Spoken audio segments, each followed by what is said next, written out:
Community Podcast. I am DeSarius Nicole, your host, and today I have a special guest. Special guest, please tell the audience what's your name. My name is Chinwe Agbo. Most people call me Cece, but it's Chinwe. And what's the name of your company? Image Lux Hair Studio. Can you tell us a little bit about your company and your brand? Still developing. But my company is, I do hair. I'm a hairstylist based in Houston, and I'm specialized, of course, in weaves. That's my first thing. But now is what's being blown up is my natural. Yes. Natural hair care. Gifted. You're gifted. Thank you. So how long have you been in business? I've been in business, I will say, since 2012. Okay. 2012. Oh wow. So that's 7 years? Yeah, about 7 years. Actually, 2012.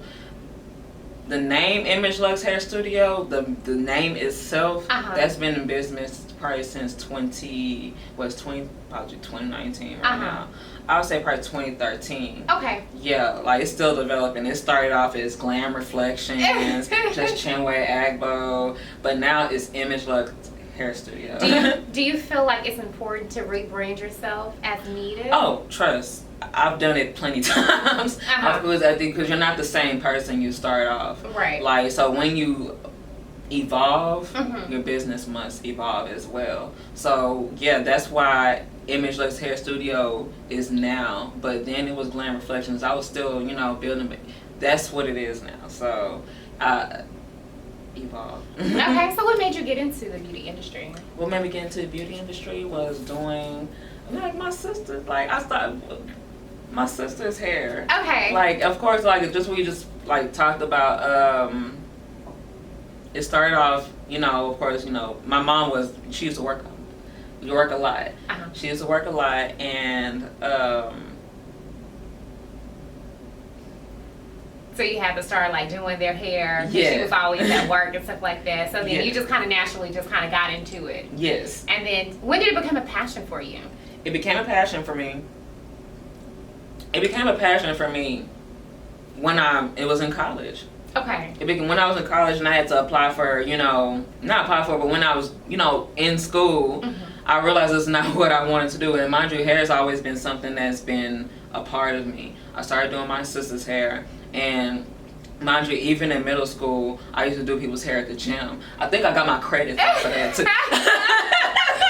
I used to do even the gym teacher hair, so it's always been a part of me, but it was never a passion because, I always felt like I had to be something else from my mom and my dad because they expected greater. I'm not going to say greater, they expected more. They wanted me to be a lawyer, a doctor. Okay. And eventually it took for me to be in school and realize this is not what I wanted to do, and it made me realize that hair is what I love to do. Got it. So, and that's when I got into it. That's when I applied I applied to Regency Community College, and mind you, I was being advised by my current hairstylist at that time. And yeah, I drove 26 miles to Regency. Wow, And, so you were dedicated. You were absolutely I was dedicated, and I drove to Regency Beauty Institute. They gave me the tour, and it was it. So how do you like working for yourself?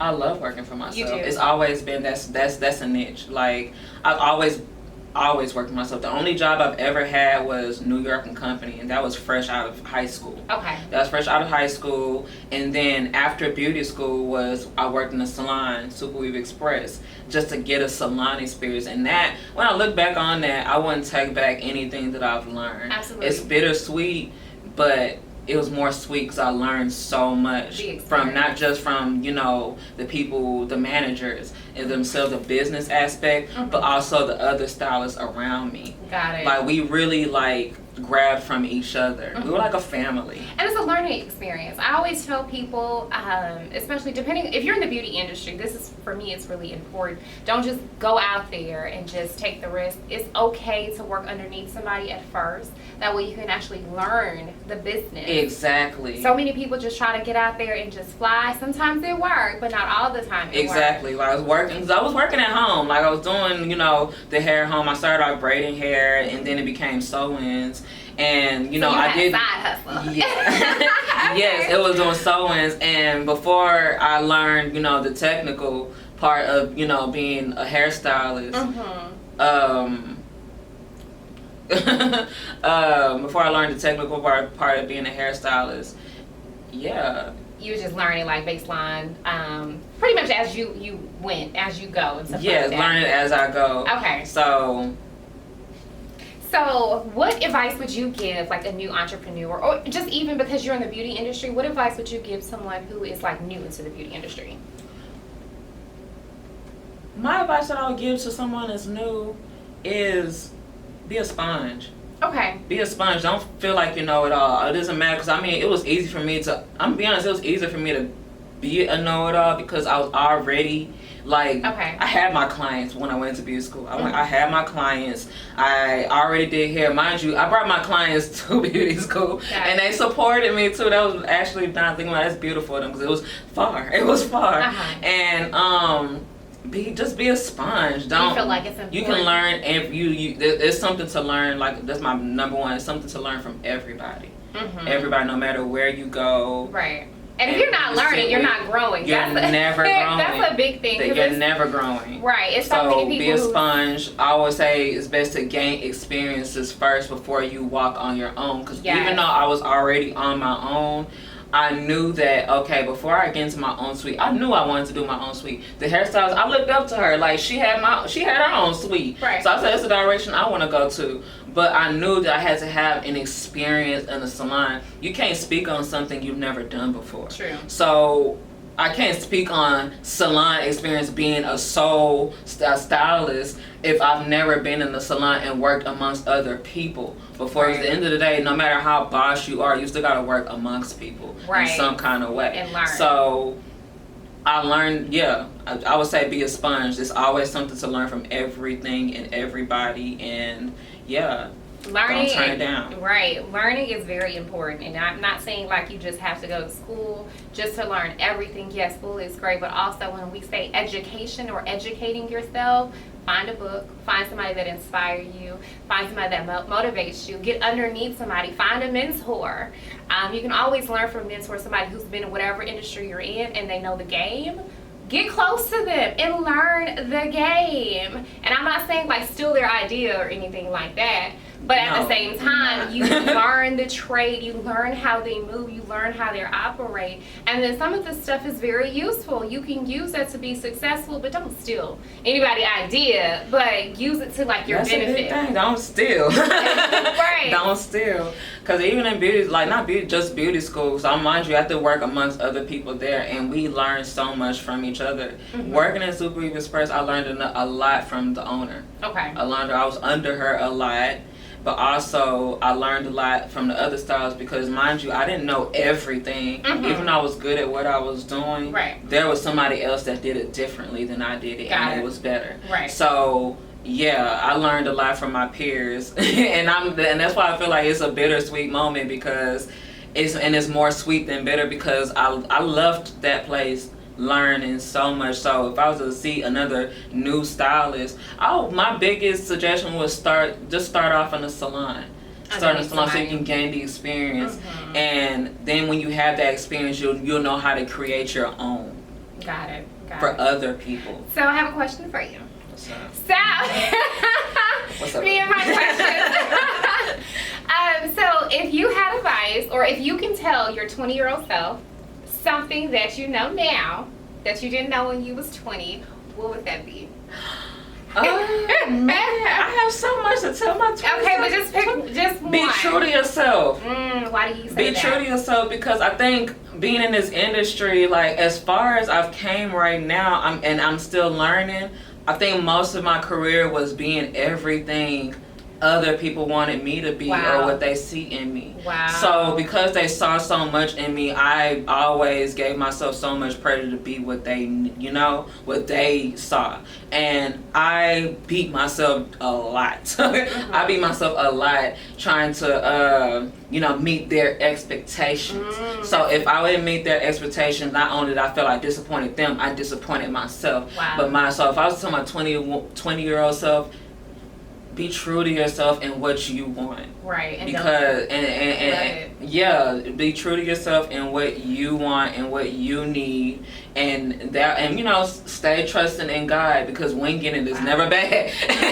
Winging it to me is moving on pure faith. You don't know if it's gonna work, but you when you winging it, you doing everything to get it done. So keep winging it. So do you feel like faith is important? Yes. Okay. Yes, faith is important, because especially when it relates to the business, you have to have foresight. Okay. You have to have foresight. But the thing about having foresight is,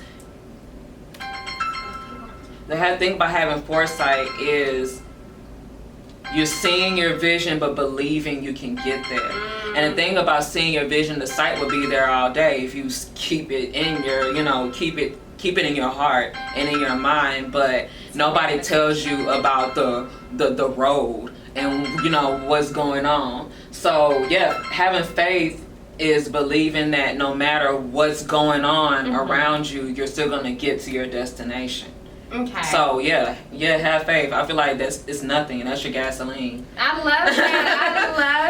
I love when it's your gasoline. You use your faith as a driving force. It breeds passion. Because what are you doing it for? Like, Absolutely. what are you doing it for? You have to have a reason. If everything in life has a reason, you have to have a reason for where you're getting to where you're going. So. And that's the thing, like being as an entrepreneur, everybody knows that you're not always at your peak. No.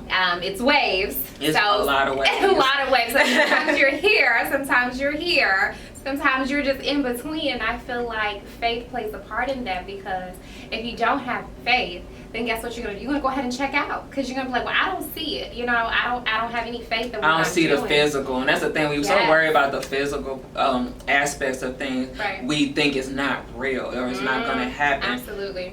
But that's not what you're supposed to pay. You're supposed to keep your vision on the light. You know, when there's a tunnel and you see the light. If you were so much worried about the darkness, the light wouldn't even exist. It wouldn't exist. Right. You'd be too focused on everything around you and your circumstances rather than the silver lining. So it's always best to, I feel like it's important. Faith without works is nothing. Absolutely. And not having faith in yourself and in your business is not, it's important. It's where passion comes from. Got it. So who is your inspiration?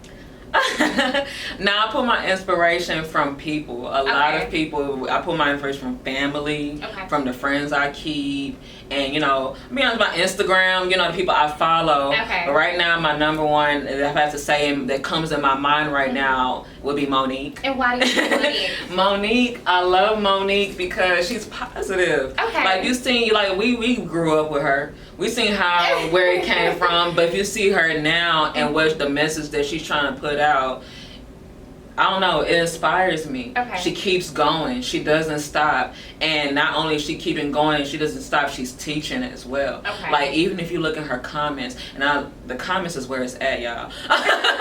The comments is where it's at. She responds to every negative situation with love, and that's not easy. No, that's not easy, because we always have to clap back, okay? Because it shows, in a way, we feel like clapping back, it exudes a certain strength, which in some cases it do, because you can't be a punk out. But it's harder to, you know, to respond with love. And if you look, she responds to everybody with love, and that's the stuff they don't show. And I feel like that's the comments is where it's at, because that's the stuff that nobody highlights. And I love that.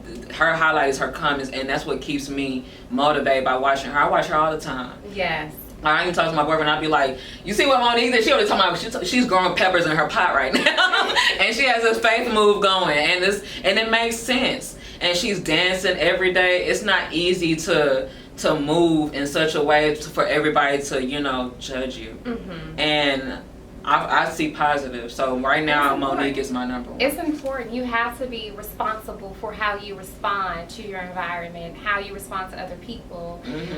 Just your reactions. You're responsible for your reactions to certain things. That's just like, even if somebody is being negative to you, you still don't come back and just be negative to them, or just let that manifest into your heart and just have like this angry spirit. Because at the end of the day, just that 1 second or 10 minutes or whatever, don't allow that to mess up like your whole day. And she's so inspiring. Like, I'm yeah. So if any